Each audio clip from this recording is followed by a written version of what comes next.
Hi guys, we're somewhere different today. We're in my little car and we're heading about 3 hours away from the garage to Washington in the northeast, up near Newcastle upon Tyne.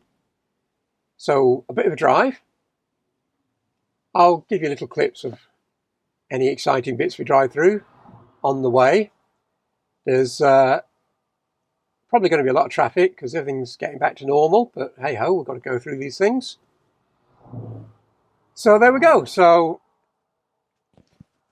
I will stop and stretch my legs at some point and then have a walk round the car and just show you what we're in, because it's yet another member of the fleet, so you might as well have a look. Right guys, this is the Beast of Burden 2012 Cubo. It's a 1.4 petrol because I didn't want a diesel. Too many problems with them, sadly. I've done about 30 odd thousand miles in it. Not had any problems, touch wood. Set of strut tops. That's it. Do all the servicing myself. Parts are cheap. Great little car, full stop. And that's what we're going to go and pick up our engine in.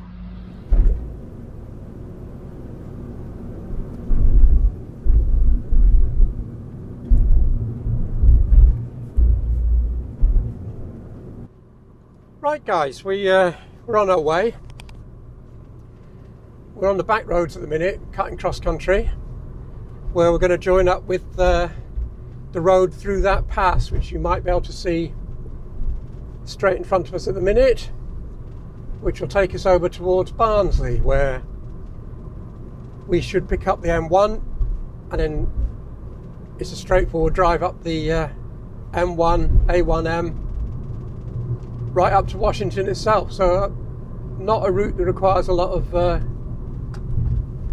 pre-planning particularly. This bit's wonderfully scenic and a route avoided by the lorries, which all take the road down on our left. So no doubt I'll be snarled up for a bit when I get down there, but this bit is lovely. Twisty roads, beautiful scenery, the sun's out. Can't ask for a better start to the day, to be perfectly honest.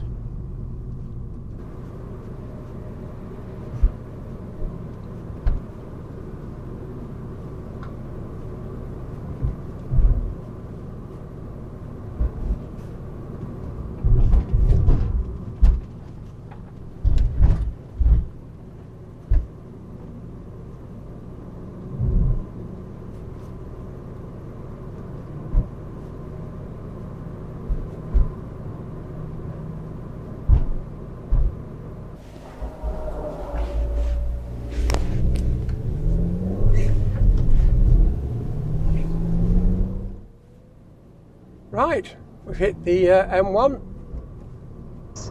It is pretty much non-stop now, straight up the M1, A1M.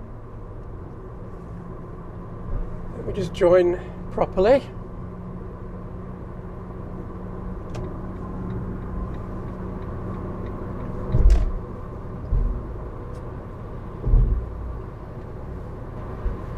Right, I've turned the sat-nav on as we've joined the M1 just to get a time check. And according to that, we're an hour and a half away. Now, this is probably as good a time as any to talk about how the Cubo drives. Now, I'm currently sitting at about 65 miles an hour. There's very little wind noise. It tracks straight.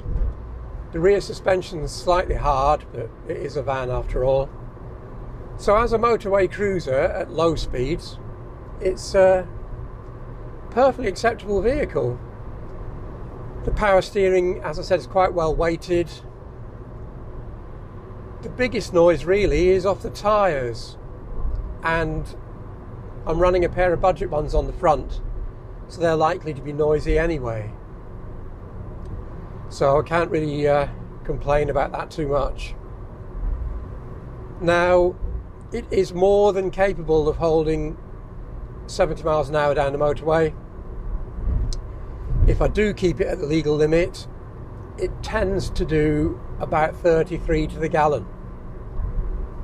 If I keep it at 60-65, which is my preferred speed, I get about 40 miles to the gallon, which is a large difference.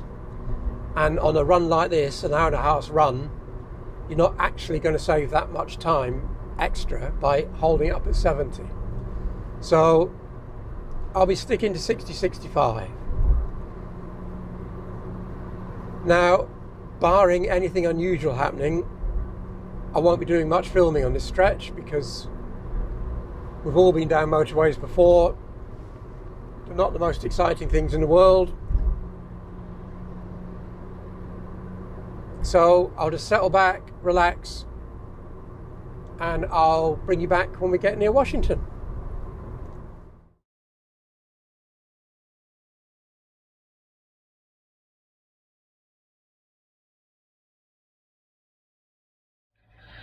Now then, this is it. This is what we picked up on a pallet. Now, it is a 2CV engine. And you're probably thinking, well, what on earth are you doing buying one of them? You've just done one. But, despite the listing on eBay saying it's 1974, this is in fact a late 60s engine, and judging by the ripples in the cowl and the fact it's a 4-stud manifold, it's a late 425, probably about 67, 68, something like that. I'll have to check, but somewhere in that region. And the reason I went for it is, one, an awful lot of people have watched the 2CV engine rebuild videos that are up already, about 17,000 of you so far.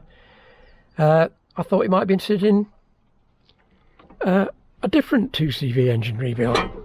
It turns, which is also good. Right, so there we go. Now, what I wasn't expecting are all these bits. There's a large box, a small box, and another small box in the footwell. So the next video will be having a route about to find out exactly what we've got. It came with a gearbox as well down here,